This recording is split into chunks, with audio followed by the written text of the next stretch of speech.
We interrupt our program to bring you this important message.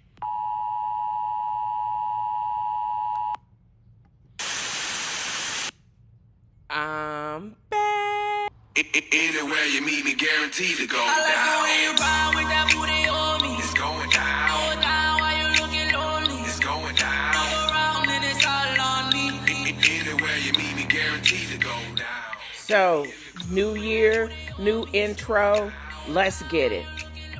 I'm not so sure if I'm going to promise to be a brand new me this year, but my reactions are going to be a lot differently. I'm not going to be doing the most. I'm not going to be doing above and beyond, and I'm going to stay in my lane. That is how 2026 is going to be from here out. Either roll with me or I'm going to roll over you or around you. Whichever is easier. Okay, she headed to the dance floor and she slowly started popping it. Song like my wrist piece, everybody got to watching it. Girl, you got that secret treasure, I'm gon' put a lock on it. Don't care what they say, I would be stupid if we not on it. Watch me flex.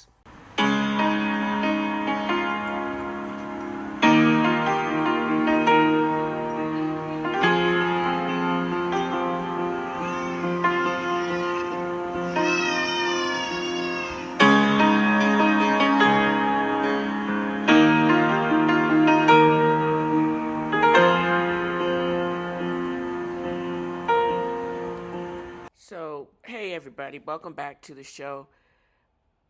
I'm glad you're here with me today. If you're listening to this from under a blanket or from a parked car where you're just trying to catch your breath, before heading inside, I see you. And today's episode is a personal one. And I'm sorry, I'm starting out a little raggedy, a little raw, and messy, but I'm diving right back into the thick of something we all have to face eventually, but no one ever feels truly ready for grief. You know, someone once described grief to me perfectly, and it has stuck with me for a while now. Actually, it was Nene Leakes shading Kim Zolciak's Party City wigs, but I digress. Just because how ridiculous her wigs was, grief is absurd. It catches you completely off guard, and yet it's entirely terrifying and consumes the room. It's not a beautiful, solemn statue. It's awkward, uncomfortable, and strange. This episode, I'm still honoring my recently departed dog, Ethel, because lately the monkey has been sitting heavily on my chest. I deeply and truly miss Ethel. Now, if you knew Ethel or you know Chihuahuas, you know they don't actually know how small they are.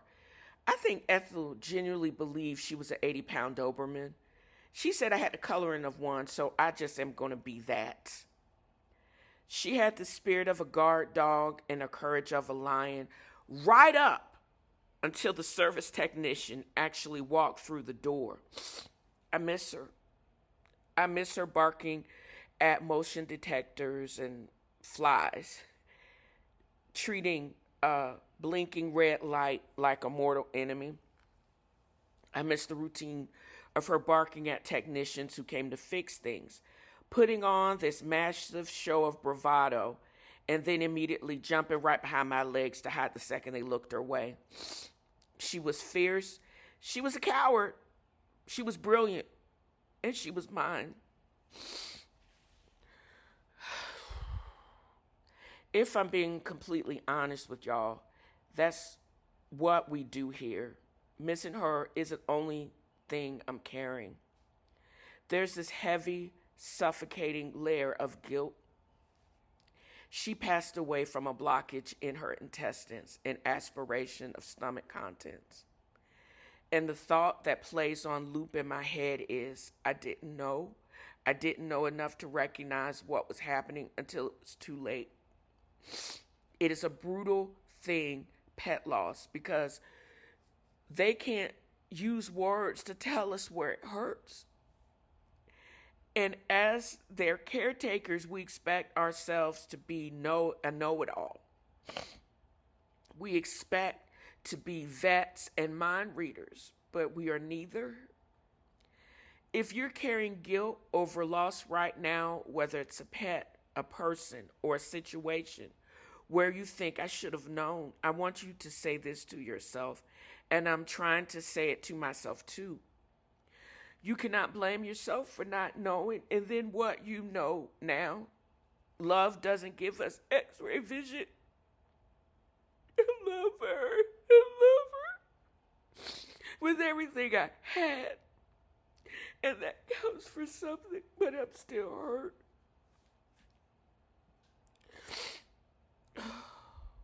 When you're in this space, there's a temptation to just hit the pause button on existent. And it's massive. You want to continue to just sit out life. And honestly, for a little while, maybe you do, because I know I did. You pull down the blinds and you just stay inside. But here's the hard truth about the middle space. Even when you're waiting for external help, whether assignment of a therapist on an app, whether you're on a wait list, or you're waiting weeks for your medications to finally adjust and reach steady state in your system, you still can't completely vanish. You still have to find a way to increase your participation in life. It sounds counterintuitive, right? You feel empty, so how are you supposed to participate?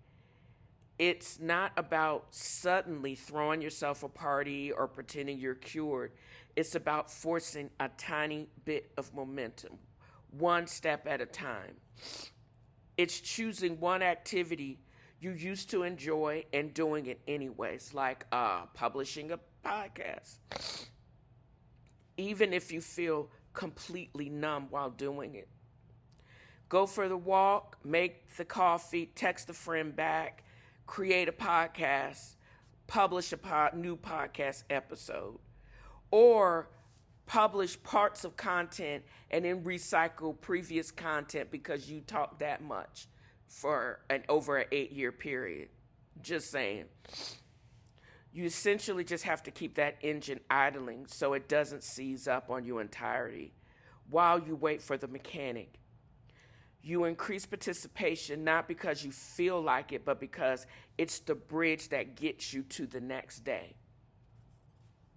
So if you're dealing with your own bald-headed monkey in a wig today, or if you're missing a little guard dog of your own, just give yourself some grace, child. Lean into the things you used to love, even if it's just for 5 minutes today. First, thank you for listening, letting me talk about Ethel, and for sharing space with me. I need you guys to take care of yourselves out there. Keep participating, even in the smallest ways. And I'll talk to you next week, if I don't decide to revisit previous content.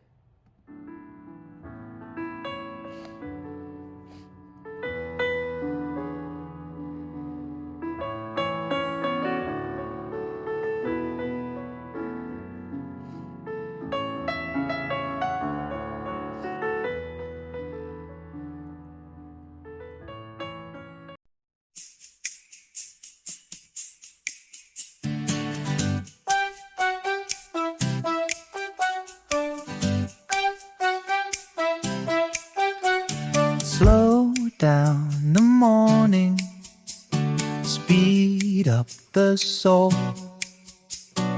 A world of flavor delivered whole. FB Roasters, your perfect cup, just a click away. Online, on time, oh so bold. Slow down the morning, speed up the soul. world of flavor delivered home. FB Roasters, your perfect cup, just a click away. A world of flavor delivered home. FB Roasters, your perfect cup, just a click away.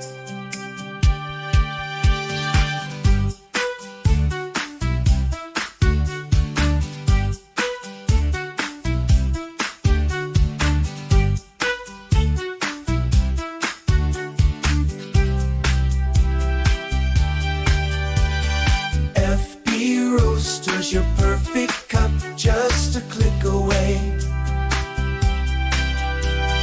FB Roasters, your perfect cup, just a click away.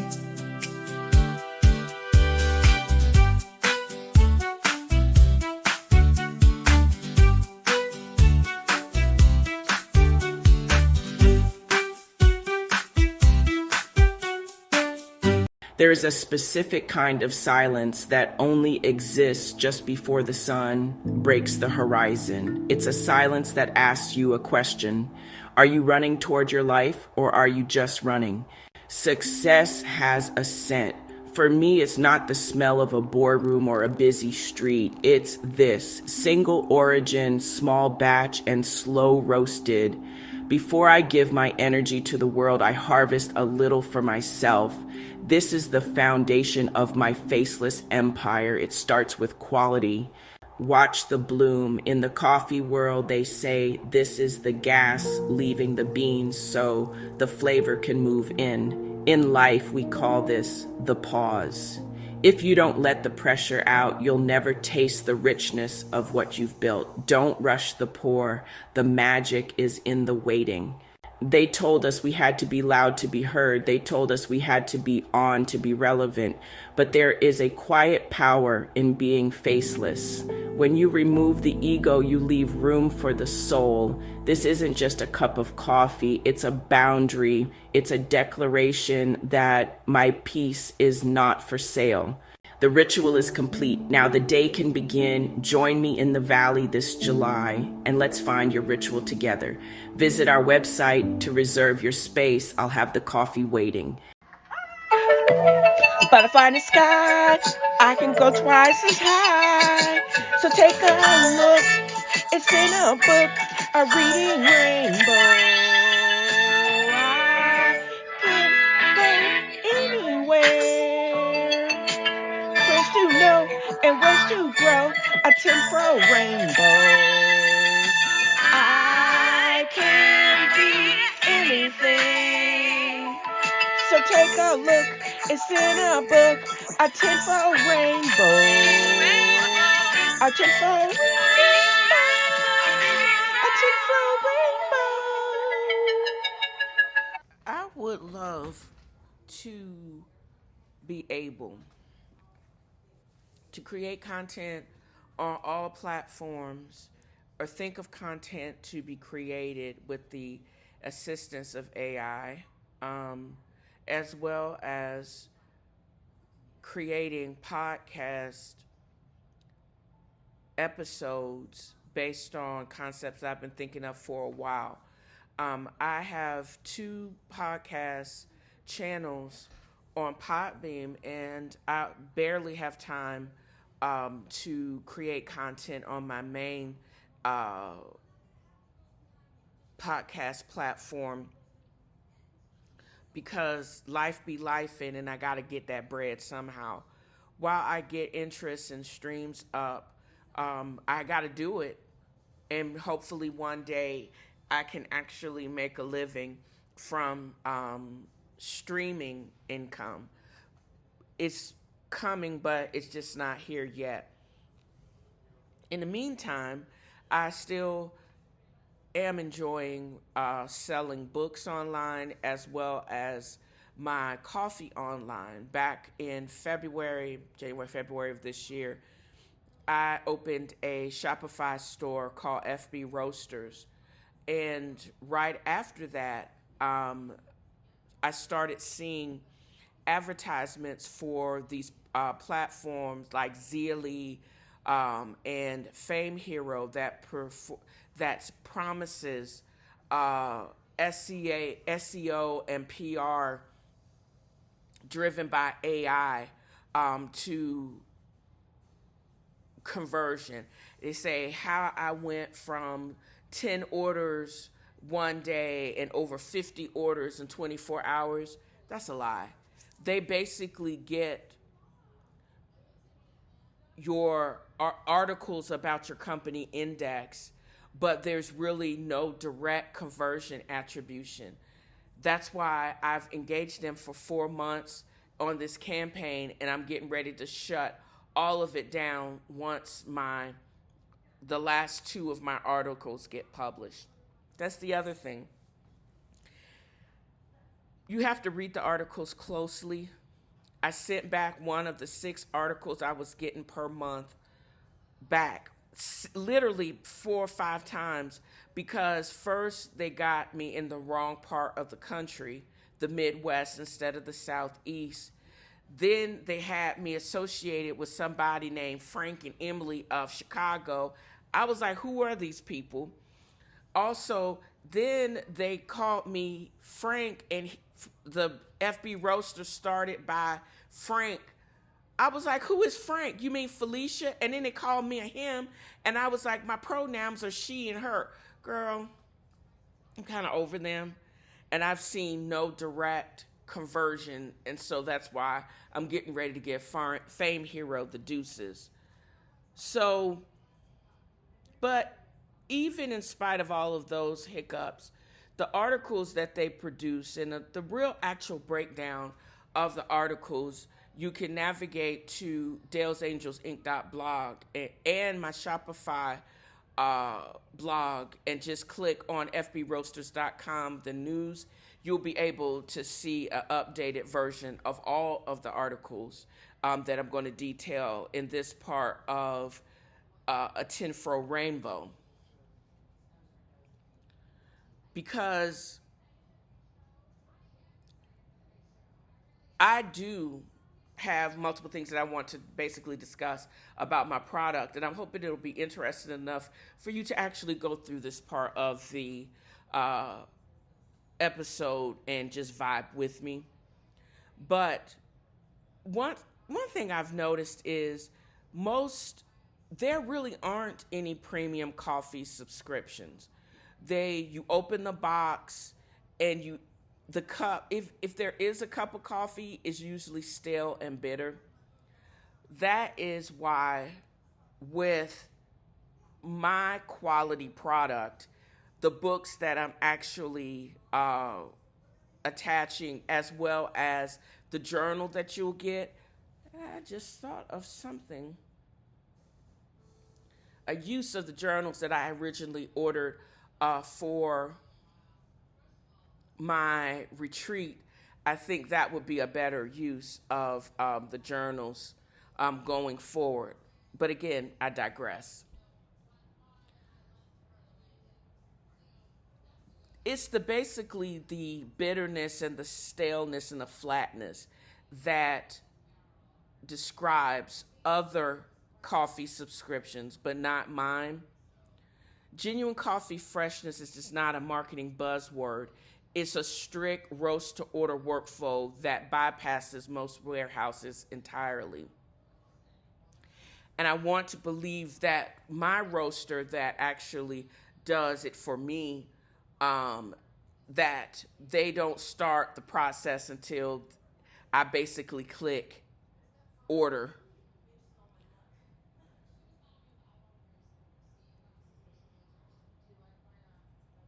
So I think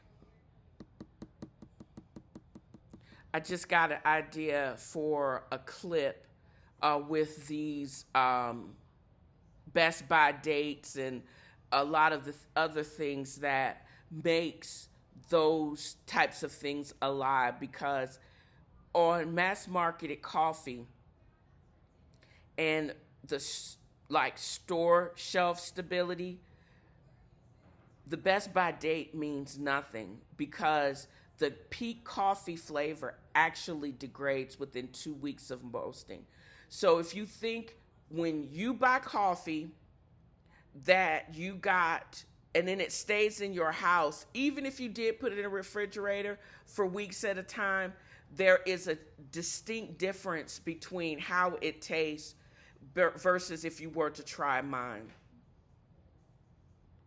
So if your brand does not have the exact date it hit the cooling tray, it basically, that best by date is elusive and it moves and it's basically a lie. Because again, remember, 2 weeks of roasting is the best, truly best by date. And you want to know that if your coffee expires within 2 weeks of it hitting the shelf, nobody would make any money. And there would be a lot of coffee grounds going in the composting bin. The subscription industry is booming. People are shifting towards convenience. And they also want cafe quality coffee with ethical transparency, but they ain't trying to leave the house. Kind of like myself. True ethical sourcing isn't just a generic certification stamp. It means, what are those direct trade pipelines where premium you pay actually lands back in the hands of the farmers in places like Peru and Bali, of which I have single origin blends that are available at fbroasters.com. And it's not pricey. Small batch of specialty beans do carry a slightly higher price tag than the big box commodity black box, but when you break it down per cup, it's still cheaper than a daily cafe run to Starbucks. So what's the big takeaway? If you're tired of bitter, flat coffee, then you need to head over to fbroasters.com. I don't have any codes available for this promotion at this time, but as I get further along, I will have either free shipping or a percentage off of your higher price. But I'm just not sure about how much I'm willing to have. It was 15% when my coffee shop actually first published, but I'm not trying to give y'all 15% because it's a lot of scratch. Just saying. Also, that's basically it. So let's basically get you on a ritual of, I prefer ground. You could do pour over, or you could get a ninja like I have and enjoy, even though that bag of coffee beans from Bali or French roast is a little bit more expensive than the same said beans they actually sell at Publix. You can actually get mine and still save dollars per cup per week and actually get the same or even better freshness sitting right in your house. And that's the word right there. Let's calibrate the frequency on this one. The swamp is crowded, full of underfed, frozen-faced predators, snapping at marbles, desperate to be the chosen editors. They call it a lifestyle, but the game is just a rigged simulation. A no-win test designed to force a toxic confrontation. But the operator arrived with a full-blown session. No damsel in this room, no victim waiting for a cape. Just a mogul in the shadows, measuring the shape. Let's calibrate the frequency on this one. So for the past couple of weeks, I have been revisiting Real Housewives of New York, but I just got tired of them because the more I watch, the more aggravating those women were. So I started thinking, why was I watching those underfed, off-med white women when the beginning of the golden age of reality TV, Real Housewives of Atlanta, was where I should have been in the first place? The original cast, they were raw, organic, and hilarious. And you talk about new money, and it was what was what would become overproduced reality TV. This was the raw nature of this show. And let's break down the original OG cast. I'm only going to spend a few minutes on people that didn't make it past a few seasons, like Deshaun Snow and what's the other name, Lisa Wu, because both were the quintessential new money women. Deshaun Snow was performative. She was basically respectability politics. She had been with her husband for 20 years, meaning she was literally with this man while they were eating ramen noodles in the dorms wherever college that they were in. She was really curated. She wanted to present the image of the ultra refined and charitable NBA wife. She was faking the funk, couldn't even cook chicken, and her chef was like, "Ain't nobody trying to eat that stuff and get salmonella." And the reason why she was not asked back after the first season is because she was just too human and too boring for the circus of the show. The first scene is when she was trying to hire an estate manager and a personal assistant due to trying to maintain that glitz of really she was new money in its worst. And it didn't hold up because shortly after she was not asked back to the show, her husband, Eric Snow, filed for divorce, revealing that he had a child with this side piece. They had to sell the mansion, which they only had been in for 2 years, and then she had to rewrite her own narrative. She did lose some weight, but then she gained a lot of it back because she made a surprise appearance. I think it was in season 15. She started focusing on her faith, which was wild because she was one of the many cast members, really, the many church members of Eddie Long's church who died of an AIDS-defying illness, but you didn't hear that from me, allegedly. And she also wrote a series of children's books. It seems that her off-camera divorce and in redemption would have been great reality TV fodder, but I don't think she was built for the messiness that would become the Real Housewives. Lisa Wu was a hustler and always seemed like she was off her meds. Her after or post Real Housewives of Atlanta life was really messy.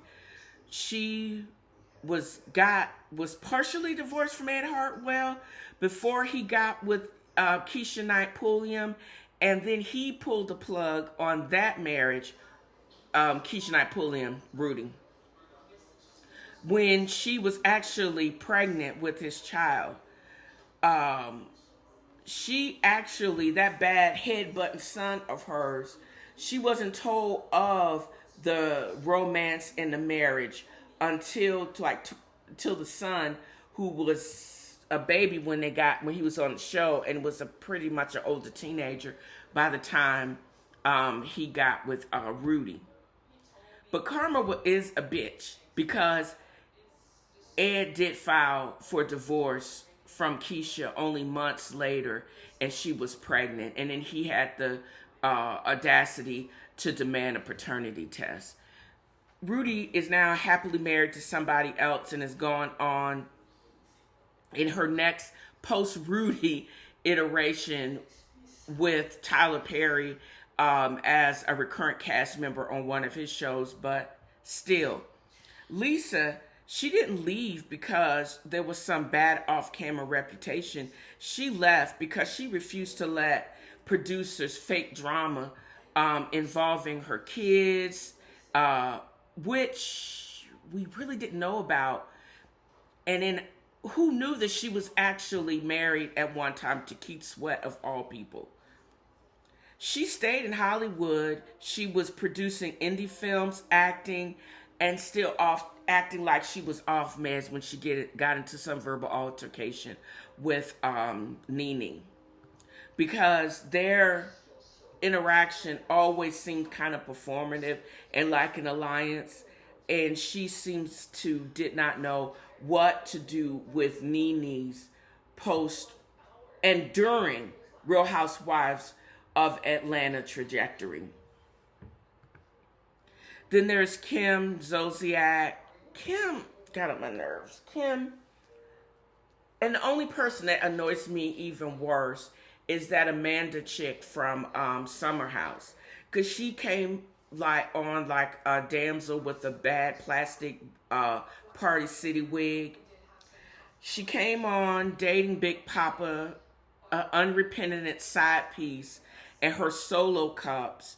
And it's any wonder that Brielle and Ariana, who in her own right is an influencer and is a recurring cast member on now Next Gen NYC.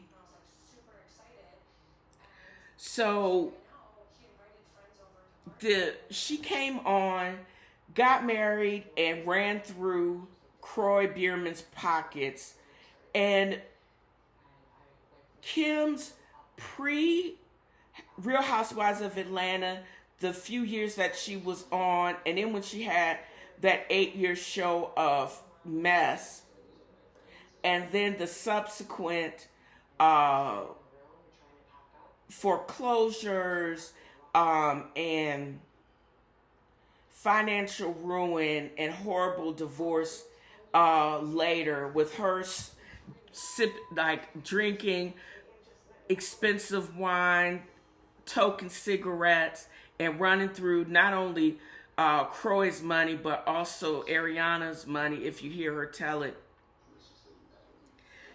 That girl, no wonder she is so different from that round chubby cheek girl that we saw chilling with Riley Burris in the first season when Candy actually joined the cast, and the whole drama behind Tardy for the Party. And then she didn't want to do the second one because it would require that she stop smoking and actually learn how to sing. There was no way they were going to auto-tune her into another hit.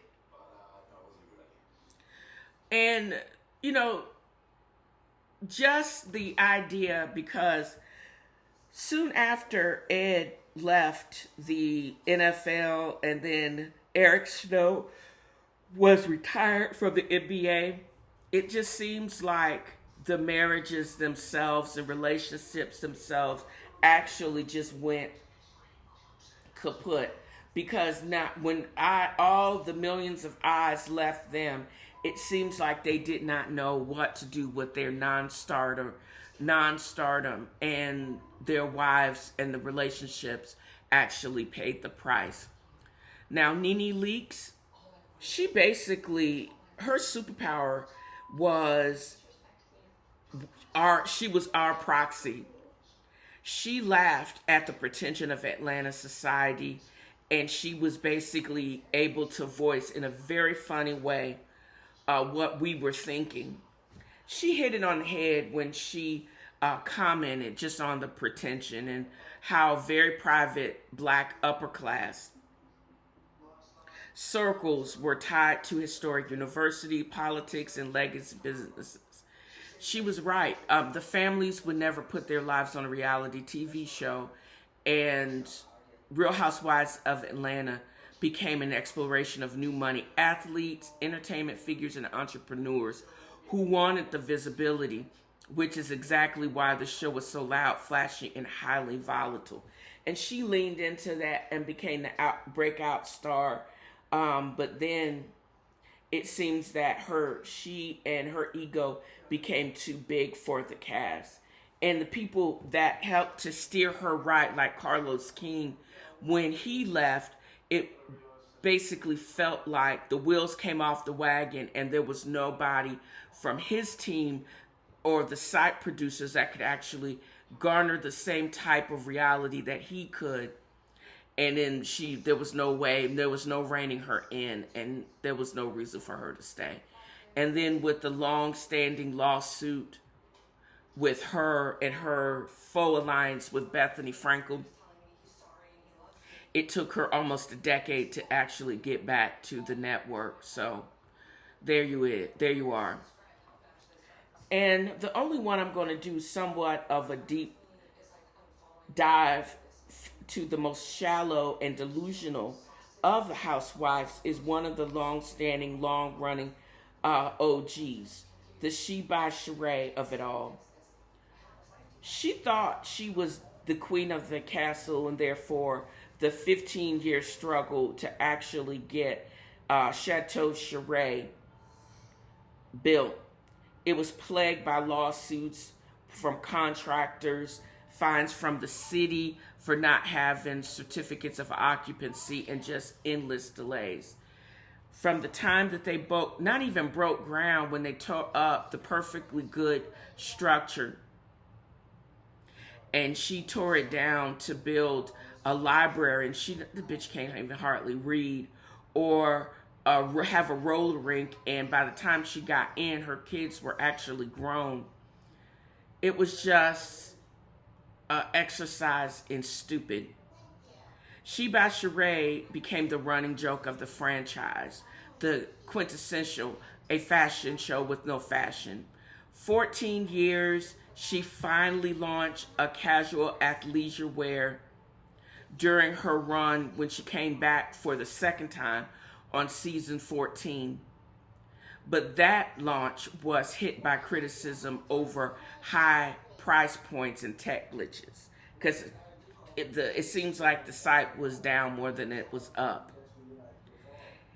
In terms of continued wealth, her checks were finally from she couldn't even claim Trump checks. Her primary income really was from Bravo, with the multiple exits and returns. She is the only reality star that left 3 times and came back 3 times. Her 3 children all have low profiles. Tara Fuller, who I completely forgot about until I started watching season 4. She was the product of a previous relationship, and she was a full-grown college graduate when she even came on the show. By the time Mom left the show, she basically remained and maintained a private, normal life compared to the rest of the family. I remember how dusty and ashy Cairo did, and then he grew up and got fine all of a sudden. He graduated from Morehouse and was pursuing a career in music and releasing his own project. One of the things that happened was, in one of the seasons, Sheree returned to Real Housewives of Atlanta to have as a glam mom, because he had a child out of wedlock, and that became her storyline. And Kaylee, who looks like Bob Whitfield, spit her out. We haven't seen her since season 5? So she's like, deuces, y'all, I'm good over here. She stays off of the blogs, and she prefers to live her life as privately as possible. Sheree came and she ran for the first season through 2012. That's seasons 1 through 4. That means the season I'm reading now, or viewing now, she actually left when Kenya and Portia joined the cast. She came back full-time seasons 9 and 10, 2016 to 2018. And then she did a stint as she was previously season 8 was a friend of. And then seasons 14 and 15, she came back as the only original OG before leaving again before the revamped and delayed season 16. One of the things that I noticed about her is she always was on the defense of her delusional grandiosity. What I could not and always annoyed me was just what her actual financial situation was. That building of her house, she was shading Kenya, even in spite of very public setbacks and lawsuits and delays.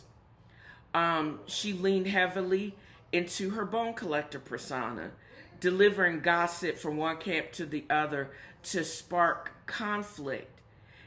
Basically, she was basically saying, look over there, while she had a less than compelling personal storyline and other business achievements. And she was basically focusing and tearing down other women's vulnerabilities just to basically keep her persona of chic, and she never was paying for anything. She aligned herself with highly controversial figures like Kim Zolciak on and off, even in spite of the wig shift. And she always positioned herself as the antagonist against women who were achieving tangible mainstream commercial success outside of the show. That's why I couldn't understand why she kept trying to shade Kandi Burruss, who by the time she even joined Real Housewives, they acted like they didn't know who the F she was. From Escape, Grammy wins, and Kandi was that girl. Truly, unlike Sheree, who was from Cleveland and who was completely self-made. Kandi never really boasted above tags, but that store was still even in the black, even during when it had to switch to online during the pandemic. Sheree would talk about having a store, but we never saw the store. We never saw the actual fashions in the store by Sheree. We just saw a raggedy t-shirt capitalizing on the short run, who gonna check me, boo? And then the internet sleuths basically discovered that when she did go to her e-commerce site, the designs were just were identical to the fast fashion wholesale sites, where she'd slap on her tag and then the mark up massively those clothes and to sell them back to the consumers, which was crazy. Her IMDb page has ghosts. It's like echoes. She had a very fleeting showing on the game and made a cameo appearance on Scary Movie. Her IMDb page looks ridiculous if you compare it to the likes of Kenya Moore and Nene Leakes. She always promoted herself as an executive producer and a lifestyle entertainment host, but all were short-lived, all were not memorable. And even though she kept trying to shade Kandi, and I remember distinctly one of the last times that Kandi was actually a full-time housewife, she basically came with the whole slam book, again, trying to shade Kandi, but what she lacked is the operational infrastructure that has kept Kandi Burruss in the black for years to come. And Sheree can only pretend and bring the bones to deflect from her lackluster life and career. But that's all on her.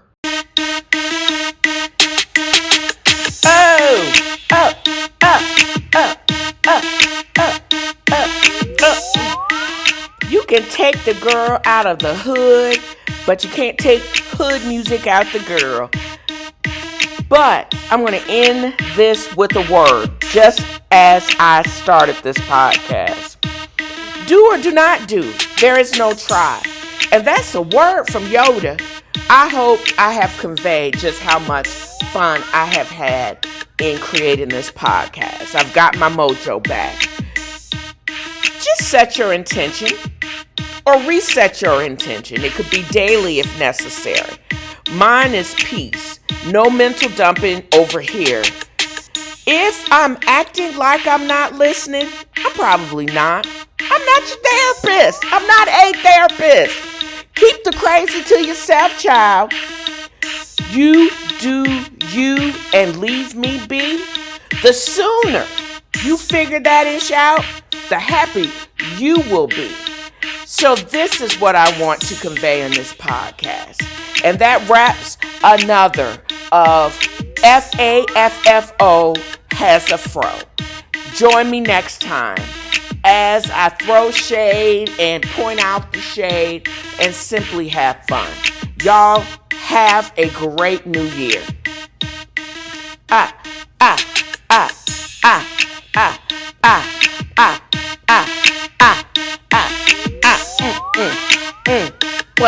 What, y'all? What?